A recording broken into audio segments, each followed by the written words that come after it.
At 85, most men's lives settle into a quiet, predictable rhythm. They become comfortable, orderly, familiar. Grandchildren stir memories of youth. Old photographs fade into blurred edges. But David Allan Coe was never like most men. His life was never meant to be neat, polite, or forgotten.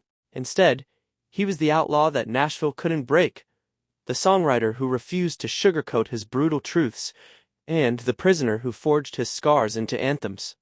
Now, after decades that felt like silence, his voice has erupted with the force of a siege engine. And the story he's telling it is about so much more than country music. It is a story of devastating betrayal, of willful erase, and of a final, explosive reckoning against the institution that tried to bury his name forever, the Grand Ole Opry.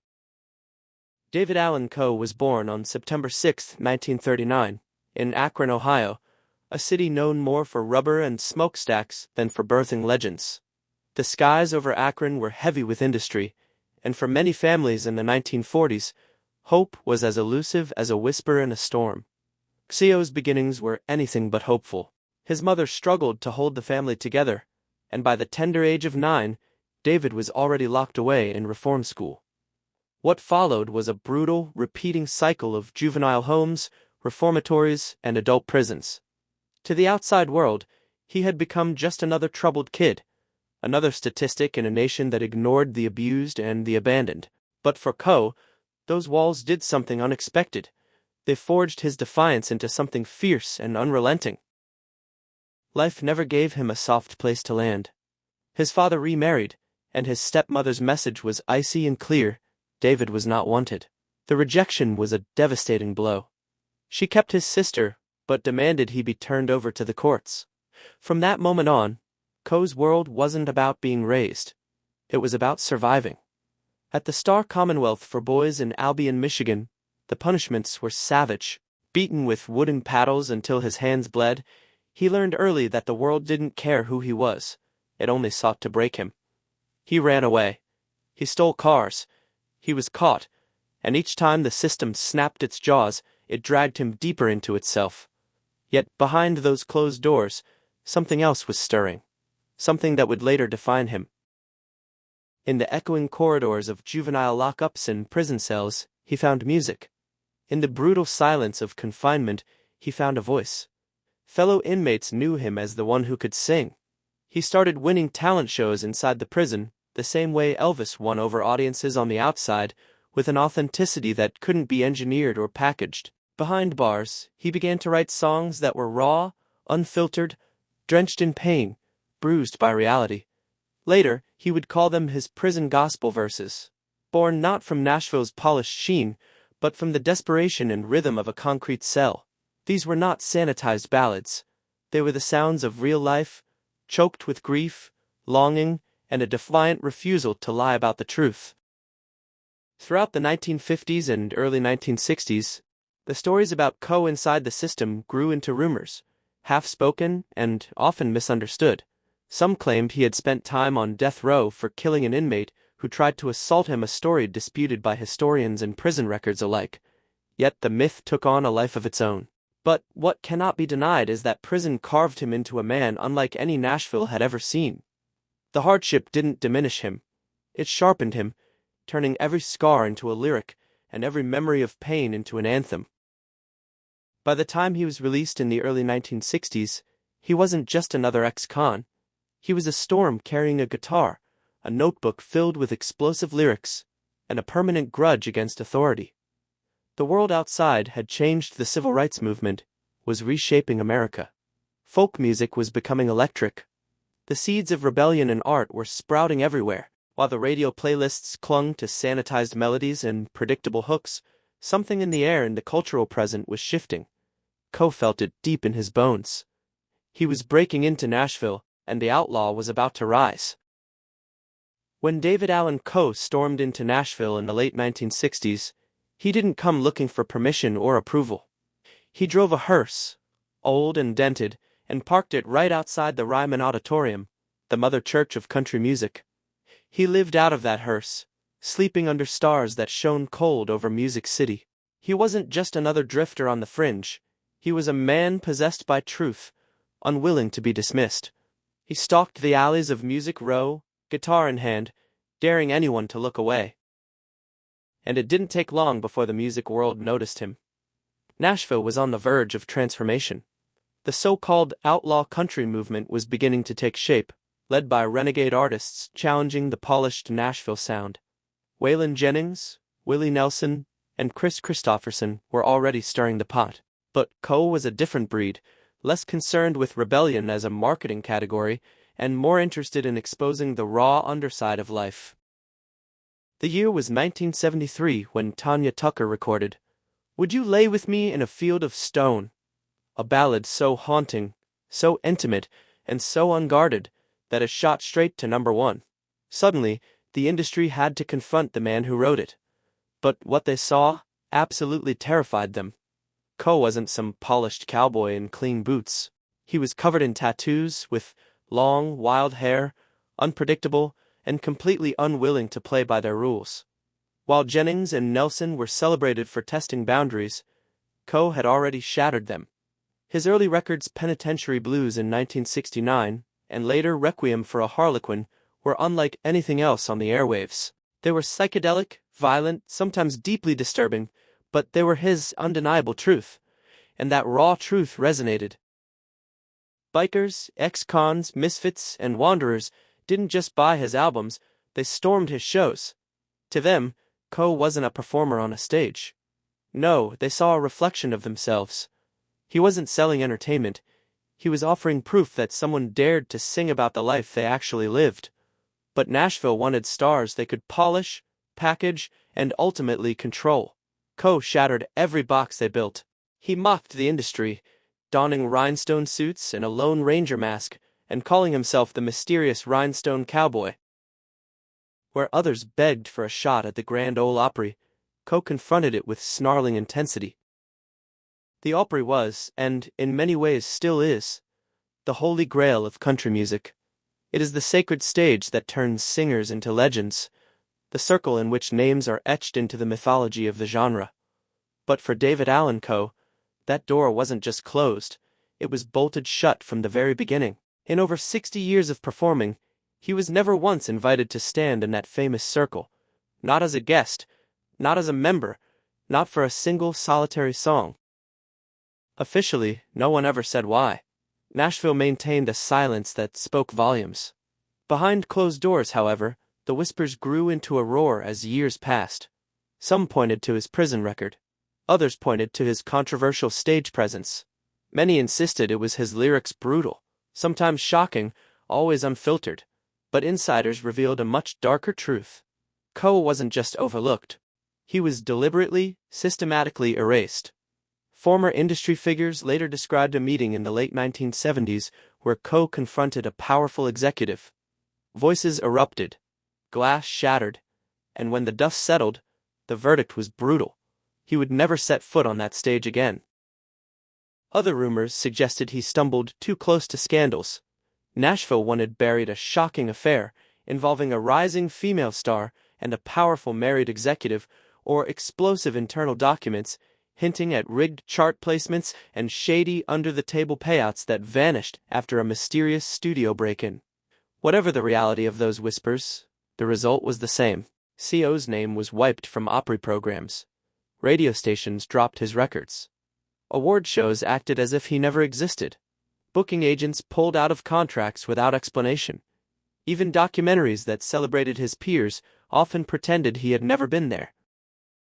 This wasn't rejection, it was a professional execution without so much as a funeral. And yet, Coe's music never stopped.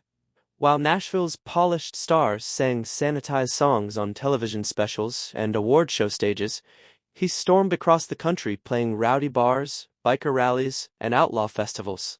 Places where his people, his true fans, welcomed him like a king. His concerts were explosive, sometimes dangerous, but always undeniably real. While the industry performed on camera, Coe's faithful followed him in the shadows, glued to the raw intensity of every lyric. The establishment wanted him invisible. Instead, he became a myth. To the suits in Nashville, he was a problem they couldn't solve. But to the people, he was a prophet. And the deeper Nashville tried to bury him, the stronger his legend grew from underground whispers and the secrets he guarded, piece by piece. By the time David Allan Coe reached his 70s, the world assumed the war was over. Nashville had swiped his name from its history, and the industry moved on, pretending he never existed. But Coe was a patient man. He had survived reform schools, brutal prisons, and decades on the road. Silence was an old friend. What no one expected was that he had been keeping receipts the entire time. For years, Coe dropped chilling hints, speaking of knowledge that could ruin powerful men. He told friends about letters, haunting recordings, even photographs he kept hidden away. Most dismissed these as the tall tales of a bitter outlaw. But in 2025, at 85 years old, the world finally discovered he wasn't bluffing. He was calm, deliberate, a cigarette in one hand, papers in the other. He didn't rant. He recited.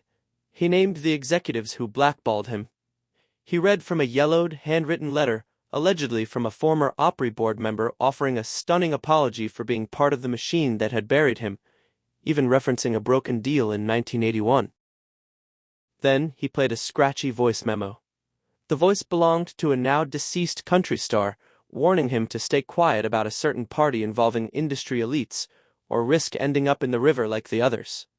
Even more disturbing, Coe described walking backstage in 1977 and witnessing what he called a sickening transaction involving a minor and an Opry official. He admitted he never reported it to the police, terrified he would be silenced permanently, but he confided in two friends, one of whom later died under deeply suspicious circumstances in the early 2000s. For decades, Coe carried that devastating memory like a curse. Skeptics dismissed it all as fantasy, but for others, the pieces aligned with dark rumors Nashville had buried for years. And for the first time, Coe had documents to back it up, evidence he never planned to unleash unless they came for him. But when the recording leaked online, it was unstoppable. Within days, TikTok clips of Co's most shocking lines spread like wildfire. YouTube erupted with reaction videos.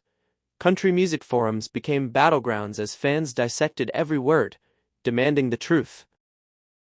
A new generation, many of whom only knew Coe as a whispered legend, suddenly stormed the conversation. They wanted to know why this man's name had been buried for so long. A digital firestorm ignited. Hashtags like #JusticeForCoe and #OpryExposed went viral, and fans materialized outside the Opry itself, holding defiant signs asking brutal questions. Why not Coe? And the truth is, outlaw. The Nashville establishment was in a state of panic. The Opry released a meticulously crafted statement, a vague appeal to the tradition and heritage, but dismissed the accusations as unverified claims. Their silence was a deafening confession. Country radio largely acted as if the story didn't exist. The biggest stars, the pillars of the Opry, went completely silent. Not a tweet, not a statement, not one word of defense. It was as though they were holding their breath, waiting to see how far Coe would push it. Outside of Music City, the backlash was absolutely explosive. Longtime collaborators and fellow outlaws, men and women who had once fought the same battles behind closed doors, began to speak out.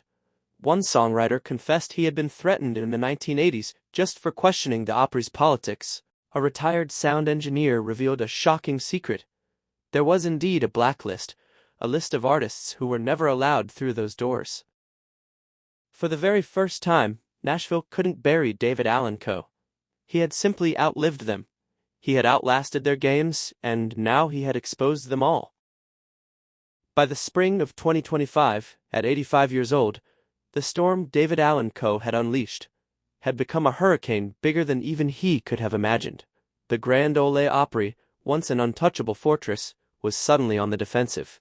Their PR teams worked around the clock.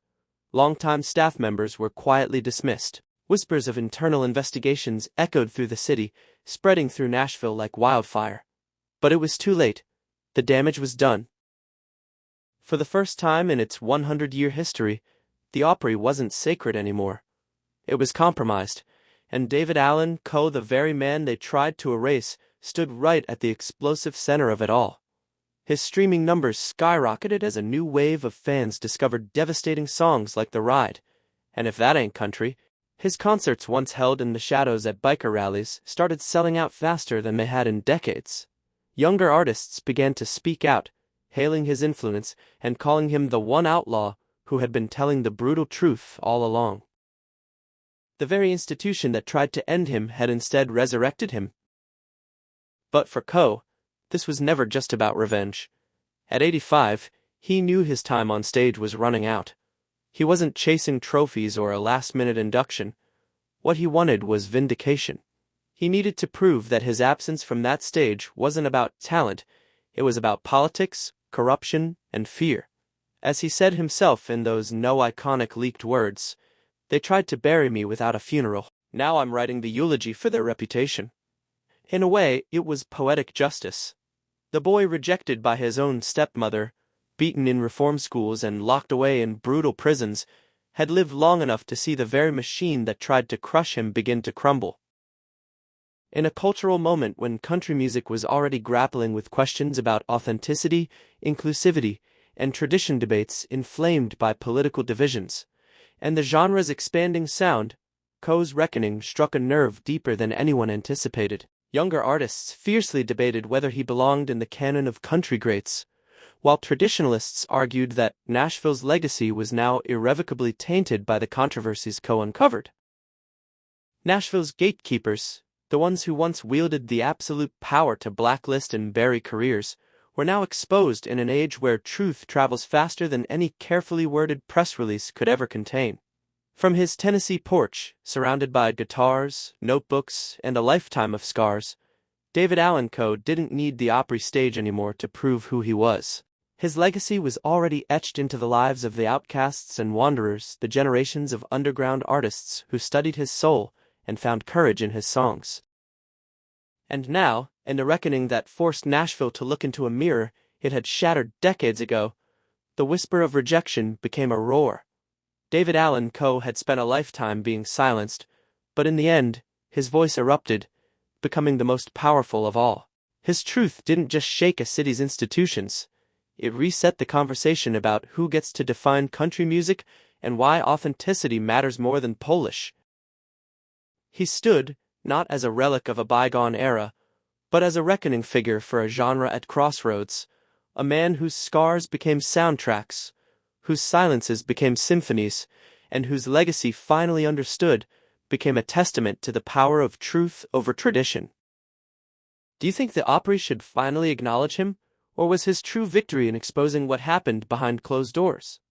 We want to know what you think in the comments.